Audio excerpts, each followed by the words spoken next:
వచ్చిన లొల్లి అనుకుంటే వీళ్ళు ఎక్స్ప్లెయిన్ చేయొచ్చు జగన్కి. కానీ వీళ్ళని ఆల్రెడీ శత్రువులో చూస్తున్నాడు కాబట్టి ఆయన వీళ్ళు మేము ఎందుకు ఎక్స్ప్లెయిన్ చేయాలనుకుంటారు. అందులో ఇప్పుడు 11 సీట్లకు పరిమితం అయిన మనిషిని అంత లెక్క చేయరు వాళ్ళు. అవును అవును. పవన్ కళ్యాణ్ గారు జనసేన విషయంలో ఆయన భవిష్యత్తు ప్రణాళిక అనేది ఇంకా సరిగ్గా వేసుకోలేదని అనుకోవాలా? ఈ వారంలో ఆయన చేసిన వ్యాఖ్య ఒక రకంగా చంద్రబాబు గారిని పొగడ్డంలో తప్పేం లేదు. అప్పుడు 10 ఏళ్ళు అన్నారు, మళ్ళీ ఇంకో 10 ఏళ్ళు ఇప్పుడు పెంచుతున్నారు, 5 ఏళ్ళు ఇప్పుడు ఎక్స్టెన్షన్. ఆయన ప్రణాళిక ప్రకారం ఆయన నడుస్తున్నాడు. ఆయనైతే చంద్రబాబు గారి బాటలో నడవాలన్నది ఆయన ప్రణాళిక.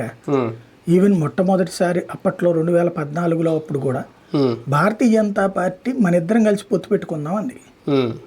వాస్తవంగా మన ఇద్దరం కలిసి పొత్తు పెట్టుకుందాం అంటే అప్పుడు జగన్ గెలిచేస్తాడు అని భయపడి ఈయన బీజేపీతో పొత్తు పెట్టుకుని మీ ఇద్దరు పెట్టుకోండి, నాకు అసలు సీట్లు కూడా వద్దని చెప్పాడు. లేకపోతే ఆ రోజునే పోటీలోకి వచ్చి ఉండేవాడు, తృతీయ ప్రత్యామ్నాయంగా వచ్చేవాడు.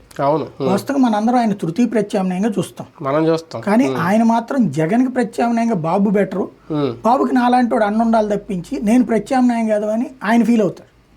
జగన్కి ప్రత్యామ్నాయం తప్పించి నేను బాబుకి ప్రత్యామ్నాయం కాదు అని ఆయన ఫీల్ అవుతారు. దానికి తోడు చంద్రబాబు గారు అపారమైనటువంటి మేధావి అనేటటువంటిది ఆయనకి నమ్మకం ఉంది. అది ఇప్పుడు మరోసారి స్పష్టమవుతుంది. అంటే పవన్ కళ్యాణ్ గారు రాజకీయంగా ఎదగాలనుకోవడం వేరు, జనసేన అధినేతగా ఎదగాలనుకోవడం వేరు.